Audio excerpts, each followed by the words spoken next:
And if you are an employer, you actually get a tax credit as well because you're also paying employer taxes likely on your employees' tips. Welcome to Brand Talk with Rachel and Drew. I'm Drew. I'm Rachel. Welcome to the show. This is Memphis. That's Memphis. Memphis that's his under little here. foot. So we were getting going and he needed to eat. He was hungry. Here we are. Yep. Got a couple new things on the set I'm excited about. We got the in-ears. We got the new mics, stands. Yeah. And it looks good. Looks clean. Yeah, I like it. I like the new table. Because we had those big, the table. We got the table updates and upgrades.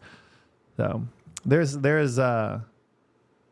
something afoot in the industry we need to talk about. So what's so interesting, and I posted a story about this the other day. So this episode, when this airs, basically this would be a last week thing. We wanted to go over what happened, and this got posted and taken down so quick you may not even have known it happened. But if you saw this post that was put out by the Behind the Chair page, on Instagram, because I had a lot of you guys send it to me and messages, even people in our own team sent it to me, and they're like, what? Like, it just created a lot of fear. And I was like, of course, because Behind the Chair has, I think, over 2 million followers or something, just on Instagram alone, not to mention any of the other platforms. They, if they put out something that it says breaking news, right? And it's like says that basically the whole beauty industry was left out of the tax bill and, basically creating fear. And what's interesting about that is I still was like, really? And of course I did my research. I was like, I actually looked up the bill. I went to the section of the bill and I read it and it said nothing like that. And it was a complete sham, I'd say, just to create fear, which I initially was like, I don't believe that they're trying to create fear, but also, do your due diligence and you should, whoever wrote the caption and created the free guide they were dishing out in the DMs and, it's just like, I don't know. I just think that there's no way that there wasn't a strategy behind it. And I'm actually going to read verbatim and we'll actually put a caption or not a caption. We'll put a graphic up here for you guys so that you can actually see for yourself what it said.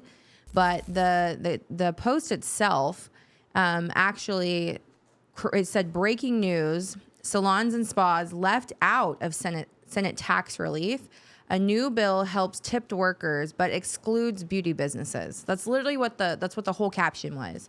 And the background image was dollar bills, right? $100 bill and so forth. And it was on the Behind the Chair _com Instagram page, and it has since been taken down. But it had thousands of likes, it had thousands of comments, it had a ton of reshares, and then poof, gone. So, and then you can kind of, I know what they were doing with the marketing side of it, but what were they doing? Explain what they were doing. Yeah, just that people respond. I think what they were doing, people respond to fear. So they would. Humans just, if we walk by a sign on the beach and it says danger, storm's coming tomorrow, people are going to stop and read the sign because we want to know, we want to stay out of danger. If it's tomorrow's going to be a beautiful day, enjoy tomorrow, it's going to be lovely, people would breeze past that sign. They won't stop and look at it. That's why the news is the way it is. But yeah, it's just they were stirring up some fear to get a higher click-through rate. Yeah, and so as soon as I commented on Wasn't it? Oh, yeah. Yeah, so when I commented on it, and of course, my comment, which we'll also put up here for you guys to check out, but when I commented on it, and of course, people are liking what I said, people are commenting back, saying, thank you so much for posting this. This is, I can't believe that they did this without, either A, making sure that it was accurate, or B, the fact that they're just doing it to create some stuff. But I went into my DMs, and I saw that there was an actual message, and it said, basically click here to get our free guide. If you're wanting the free guide to see how it affects you as a hairstylist, click yes. And so you click yes, right? And then it leads you to, asking you for your email address, which of course I put in an old email address because I'm I am not getting spammed with all your stuff. But I wanted to see what would happen. And so I put in my old email address and they ended up sending me the free guide. Okay. And then there's also call to actions to buy tickets to their event. And then the very next day, less than probably 12 hours later, I'm getting promos in my inbox for their event. So, that's just something that I don't know. I don't like how that was done. I really don't. It's marketing, but it's, clever, does work, but it's just they're moving, they're collecting leads to market to, but it just was done in a little bit of a gray area, so you want to keep your marketing, real, true, accurate. And that's a better path to go down. Switching sides over here. Oh, So yeah. take them away to what the bill actually said and how that actually does affect stylists. Yeah. So the actual bill, it's no tax on tips act clearly includes hairdressers, nail techs, estheticians, spa workers. I feel formal with my little. I've always wanted to just. I know we're like on the news. stacking- We're like breaking the news right now. I'm just gonna keep stacking these two papers just because it feels breaking news. I wish we had the little button. Dun, dun, dun, dun, breaking news. There is some bullshit happening. Yes. we need that little. Dun, dun, dun, dun. I don't know. So, but the bill expands. Coming to you tonight from the Woodlands, Texas. Some erroneousness is afoot. Yes. Right. But the bill explains to. Well, you wrote that. What did you got there? Yeah. So it explains the tax credit. Okay. So if you are getting tipped, right, which if you are in the beauty industry, like that is very common in our industry. That's very customary. And it actually says those words specifically inside of the bill itself, that if it's customary, that you can deduct up to $25,000 of your of your tipping income. And if you are an employer, you actually get a tax credit as well, because you're also paying employer taxes likely on your employees' tips. And so that is something that is huge, because we have employees, we're employers, and paying taxes of your employees, that's a hefty expense. When you think about the industry standard of commission salons, on average, and this is on average, commission salons are giving out about 45% commission of top line revenue to their stylists. Okay. Top line gross. Yes. Crazy. So no, I mean like gross sales. No, I know that too. But yes, like that has become industry standard, and I don't agree with it. But however, that's just the way it is. And if you try to, and we don't start at 45% commission in our salons. That's for freaking sure. But, we do have some employees that they do earn 45% commission, and they are top performers. But because they earned it and they deserve it. They did earn it, yes, but they didn't start there. And so it's important that you guys don't just think about the commission rate, that you also think about the fact that you're also having another 10 to maybe 15% of employer taxes tacked on top of that amount of money that you're paying to them. So if you're paying somebody 45%, and let's say I'm going to just do this at 10%, which our employer taxes are way higher than this, but I'm just going to use 10% as a number for easy math here. And because I'm freaking breastfeeding and have one hand to talk with. So let's say you have 45% commission that you're giving to an employee, right? So they generated $1,000 and they're getting $450 of that $1,000 in commission income. Okay. As the employer, you're also going to have another 10%, not on the $1,000, but on the $450 that they're earning. You're going to have another 10% that you're going to pay on that amount. Okay, so that's important to know, because it's not just about the commission rates. A lot of people are like, yeah, I give 50%. And I'm like, yeah, but it's really not 50%, because you're also not thinking about your employer taxes that are literally on top of that 50%. So you have to keep that in mind, because before you know it, you have $5 left out of the 100, and it's like, what are you gonna do with that? So, nothing. Literally nothing. You're paying taxes. So you have to do more haircuts and do more color. hairs. Yeah. So anyway, it's just like, it's important that when, the main problem here, guys, is that you have a big brand, okay, who people trust, all right? And I would say that that's a very credible brand. I mean, everyone, and if you're in the industry, you know what behind the chair is. And so a lot of people trusted what they said, and a lot of people took that as like, oh, that's the truth. That's the news. Like, they posted it, therefore it must be true. And it's actually not true. And that is why that, they took it down. And that's also why we're doing this episode That's why today. I made it to the show. Yeah. So anyway, I want you guys to do your due diligence when you get information or you hear something or you read the bill. Go read the bill. My goodness, it takes 5 seconds. Go run that damn thing through Chat GPT for even if you don't want to read the bill. Like, go get the link. This. Say, hey, summarize this into easy language that I can understand or whatever. And by the way, the section of the bill is like literally this big. Like, it's not even that big. Just read it. We can say pull out the pieces of the bill that are pertinent to a salon owner. Oh my gosh, I literally have it right here. It is, it allows employees who earn tips, including hairstylists, to deduct up to $25,000 per year in reported cash tips from their federal income tax. It also gives employers a payroll tax credit on those tips, the same one that restaurant owners have gotten for years. Okay. So that is, and it talks specifically about tipped wages shall include any tip received by an employee in connection with the following services: the providing of food or beverages for consumption and the providing of beauty services to a customer or client if tipping is customary, which it is. So that it even goes on to say that the term beauty services, it even elaborates on beauty services. So the fact that they specifically said in their graphic that they left out beauty businesses, so false. The beauty services include barbering and hair care, nail care, aesthetics, and body and spa treatments. I don't know how much more clear you could be about what types of beauty businesses that are included, which is all. Okay.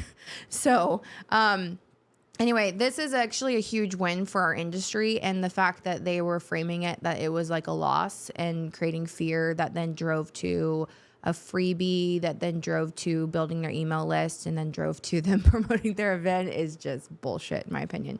Mm-hmm. So, anyways, just I do want to educate everybody really quickly before we move on as to how this affects you if you are a renter or a booth renter or you're an independent contractor. Okay, so you still get the $25K deduction, up to $25K deduction on your taxable income. However, you do not get the employer tax credit, so that does not pertain to you. But the other one does, and that's pretty hefty. I mean, think about it.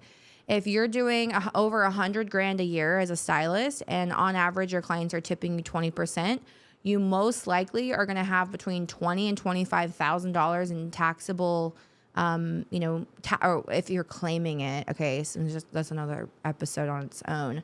But you're going to have about 20 to 25 grand in tips every single year, and you may or may not realize that if you're getting cash, you're getting Venmos, and you're getting Zells, and you like have all these tips kind of scattered in different platforms. If you're keeping everything really organized and you are actually reporting your income properly, as you should, you're going to be able to enjoy that same thing. I think the reason that the beauty industry has almost been overlooked or not included in this in the first place is because so many of salons and stylists underreport their income. And I mean, I honestly used to have cash falling out of my pockets, and it's like kind of laughed about, but it's actually a problem. It was a problem. She's like, I'm abundant. I'm like, no, it's disorganized a little bit. There's money in drawers and all over the place. Yeah. So really, I love what you wrote here. There's nothing wrong with I think there's something to learn too from their funnel. It's a good funnel. Like you post something that can help someone, they opt into it, and then you engage with them via DM or email, offer a solution, maybe a ticket to your event or a call or an invitation to your location. Like that's great. But you just don't want to do it, fear-mongering and lies, Yeah, false information. So, really like what Rach was saying, like read this stuff. Like take some time, use tools. We use ChatGPT all the time, all day long. You can pop this stuff in there and have it extract what you need or explain it like she was saying. And, look for profits rather than panic. It's easy to panic. There's so much to panic about. Just avoid that. With your business, things are going to break. It's going to be messy, but there's no need to panic. Even if you're in a dire situation and like say you're in an immediate danger, like right now, like panicking still doesn't help anything, right? So if someone helps come, if their help is coming on the back of a post that is not accurate, just note that, So what we do, there's nothing like helping a salon owner build and scale their business. We're not selling fluff. We're teaching salon owners how to read contracts, how to be in leases, how to understand their leases. Primarily Rachel has gone through line by line on many, many leases and helped many, many salons save, hundreds of thousands of dollars by look at that. No, don't do that. Don't do that. We find stuff like that all the time. Well, all the time. And there he is. Here's Memphis. His debut. Yes, Nicky Ham. Yeah, get his little sound effects too. Got something to say? So it's important, just read, guys. Read, and if you don't understand something, seek feedback from somebody that you trust about something before you react, before you freak out, And the fact that they targeted hairstylists, that created a whole lot of problems for owners, and that created issues for owners, and owners are then probably scrambling, trying to create. Number one, educate themselves as to what are they even wait, what are they asking? Why do they know about this and I don't know about this kind of thing? And that creates a lot of problems for. I just think that what they did in general created a lot of problems for everybody. But it did create viral content, and it did lead you down a funnel, like Drew was saying. So there's a lot of that. Yeah, there is a lot of that out there. Stuff you'll see that'll just freak you out and scare you, and then you click it. And I'm guilty of it. Yeah, I mean, it gets your attention, unfortunately. Yeah, I unfollow anything that comes on my feed that's negative. I will say I'm not interested, and then I will look for things. There's a bunch of cool pages like Good News of the World, and I try and follow that stuff. And even though, he's sucking his thumb. Oh my goodness! I'm sorry. I'll put the mic away. But even with doing that all the time, things will pop up. I'm just making sure for everyone who's listening audibly on you're listening on Spotify or Apple, that was him sucking his thumb. So, but keep your eyes on the horizon. Focus on the positive stuff. Don't panic. Read things. Go through it. Just understand the game you're in. Business is the most competitive sport in the world, and you want to be sharp. You want to be on it. Take care of yourself. Study. Learn. Listen to things that are not going to make you feel like crap. Just keep going and you'll make it. See you guys in the next episode. Later.